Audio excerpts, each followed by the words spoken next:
Malayalam big boss season 7 ഇന്നത്തെ live അപ്ഡേറ്റ്സിൽ പോകാം. ഇത് ഷാനവാസ് അനീഷ് തമ്മിലുള്ള ഒരു സൗഹൃദ സംഭാഷണത്തെയാണ് നമ്മൾ കാണാനായിട്ട് സാധിക്കുന്നത് ലൈവിൽ.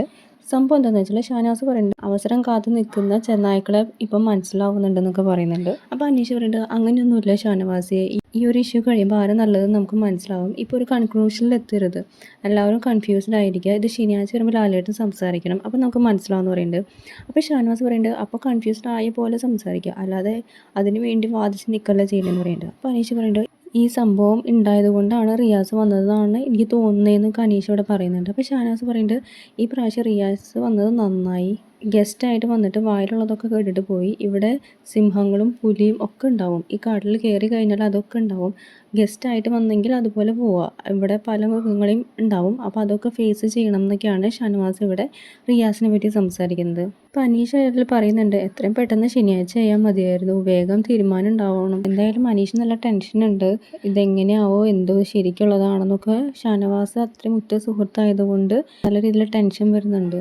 അതിനുശേഷം ഇന്ന് നമ്മൾ 4 മണി 4:30ക്കാണ് ബിഗ് ബോസ് വിളിച്ചതെന്ന് തോന്നുന്നുണ്ട്.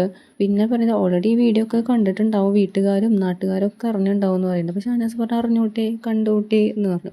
അപ്പോൾ അനീഷ് പറയുന്നുണ്ട് ഇത്ര നാളത്തെ ബിഗ് ബോസിൽ ഇങ്ങനെയുള്ള സെൻസിബിൾ ആയിട്ടുള്ള കാര്യങ്ങളൊന്നും ബിഗ് ബോസിൽ ചരിത്രത്തിൽ വന്നിട്ടില്ല, ഇത് ആദ്യമായിട്ടായിരിക്കും ഇത്രയധികം കേസുകൾ. അപ്പോൾ ഷാനവാസ് ഏതൊക്കെയാണെന്ന് ചോദിക്കുമ്പോൾ മൊത്തം ഉള്ള രീതിയിലാണ് അനീഷ് ഇവിടെ സംസാരിക്കുന്നത്. പല രീതിയിലുള്ള അലിഗേഷൻസ് ആണല്ലോ ഈ ഒരു സീസണിൽ വരുന്നത്. അപ്പോൾ ഷാനവാസ് പറയുന്നുണ്ട് ആ ക്രെഡിറ്റ് നമുക്ക് കിട്ടട്ടെ എന്ന് പറയുന്നുണ്ട്. അപ്പോൾ അനീഷ് പറഞ്ഞു എനിക്ക് നല്ല ടെൻഷനുണ്ട്, അതുകൊണ്ട് ഇത് വേഗം ഒന്ന് പുറത്ത് വരണം എന്ന് പറയുന്നുണ്ട്. അപ്പോൾ ഷാനവാസ് പറഞ്ഞു ശനിയാഴ്ച നമുക്ക് സിനിമ കാണാം, അതിന് ട്വിസ്റ്റും ക്ലൈമാക്സും ഒക്കെ ഉണ്ടാവുമെന്ന് പറയുന്നുണ്ട്. അപ്പോൾ അനീഷ് പറഞ്ഞു എനിക്കിനി വേറെ ഒന്നും കാണണ്ട, ക്ലൈമാക്സ് മാത്രം മതി. ഇത്ര സെൻസിബിൾ കണ്ടൻറ്റ് സീസണിൽ വന്നിട്ട് എനിക്ക് ഇതിലെന്താണ് ശരി, ഇത് ശരിയല്ലെങ്കിൽ ഷാനവാസിനെ ഇനി ഇവിടുന്ന് പോകുമ്പോൾ ഞാനായിരിക്കും കാല് തല്ലി ഓടിക്കാൻ പോകുന്നത്, പിന്നെ നമ്മളെ സുഹൃത്ത് ബന്ധം ഇനി ഉണ്ടാവും ഇല്ലെന്ന് ശനിയാഴ്ച വരുമ്പോൾ അറിയാൻ പറ്റും എന്നൊക്കെ പറഞ്ഞിട്ട് അനീഷ് പറയുന്നുണ്ട്. അതിനുശേഷം അനീഷ് പറയുന്നത് ഇത് കഴിഞ്ഞ് എന്താണ് ഈ ഫോക്കസ് ചെയ്യുന്നത്. അപ്പോൾ ഷാനവാസ് പറയുന്നത് സ്ക്രിപ്റ്റാണ്. അപ്പോൾ അനീഷ് വേണ്ടി ഇവിടെ പോയാൽ പീസ്ഫുൾ ആയുള്ള മൈൻഡ് വേണം ഒരു സ്ക്രിപ്റ്റ് എഴുതാനായിട്ടെന്ന് പറഞ്ഞു. അപ്പോൾ ഷാനവാസ് പറഞ്ഞു അത് ഇവിടുന്ന് പോയി കഴിഞ്ഞാൽ കിട്ടും, ഒരു 10 ദിവസം കഴിഞ്ഞ് കഴിഞ്ഞാൽ ഞാൻ പീസ്ഫുൾ ആവും എന്ന് പറഞ്ഞു. അതിനുശേഷം ഷാനവാസ് നല്ല തമാശ രീതിയിൽ പറയുന്നത് ഇവിടെ നിന്ന് പോയാൽ അനീഷ് വേറെ ലെവലാവും, ഫോട്ടോ എടുത്തിട്ട് കൂളിംഗ് ഗ്ലാസ് ഒക്കെ വെച്ചിട്ട് കൊളാബൊക്കെ ചെയ്യാനായിട്ട് ആൾക്കാരൊക്കെ വരും, കോട്ടൊക്കെ ഇട്ടിടുന്നുണ്ട്. അപ്പോൾ അനീഷ് പറഞ്ഞു എനിക്ക് എന്നെ സോപ്പിടണ്ട, എനിക്ക് അതൊന്നും താല്പര്യമില്ല, ഞാൻ സാധാരണക്കാരനാണ്, എനിക്ക് അങ്ങനെ താല്പര്യമൊന്നുമില്ല എന്ന് പറയും.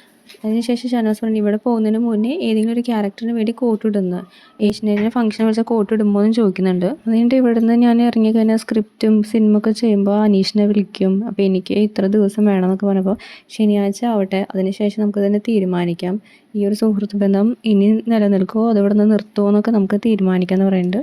അതിനുശേഷം പറയുന്നുണ്ട് അനീഷ് എന്തായാലും പറയാനുള്ള കാര്യങ്ങളൊക്കെ പറഞ്ഞില്ലേ എന്ന് ചോദിച്ചു. അതൊക്കെ എല്ലാം കൂടിപ്പോയി എന്ന് പറഞ്ഞപ്പോൾ എനിക്ക് തോന്നുന്നത് കുറഞ്ഞു പോയി. ഇവരുടെ ഈ ഒരു കോംബോ അടിപൊളിയാണ് കാണാനായിട്ട് ലൈവിലൊക്കെ. കാരണം ഇവർ തമ്മിലുള്ള ഒരു ബന്ധത്തിൽ ഒരിക്കലും കള്ളത്തരില്ല, ഉള്ളതുപോലെ അങ്ങോട്ടും ഇങ്ങോട്ടും പറയുന്നുണ്ട്. രണ്ടുപേരും മനസ്സിലാക്കിയിട്ടാണ് അങ്ങോട്ടും ഇങ്ങോട്ടും പെരുമാറുന്നതൊക്കെ. മുന്നേ അങ്ങനത്തെ തമ്മിൽ അടി ഉണ്ടെങ്കിൽ കൂടി അവർ തമ്മിലുള്ളിലൊരു സ്നേഹം ഉണ്ട് അങ്ങോട്ടും ഇങ്ങോട്ടും, പക്ഷെ അത് അനീഷ് എക്സ്പ്രസ് ചെയ്യാത്തതുകൊണ്ടാണ്. ഇവരുടെ ഒരു കോംബോ നമുക്ക് എന്തെങ്കിലും ടോം ആൻഡ് ജെറി പോലെയാണ്. എന്തായാലും നമുക്ക് ഈ ഒരു ശനിയാഴ്ചത്തെ എപ്പിസോഡിനായിട്ട് വെയിറ്റ് ചെയ്യാം, ഈ ഒരു സുഹൃത്ത് ബന്ധം നീണ്ടു നിൽക്കുമോ ഇല്ലേന്ന്. കൂടുതൽ അപ്ഡേറ്റ്സുമായി വീണ്ടും വരാം.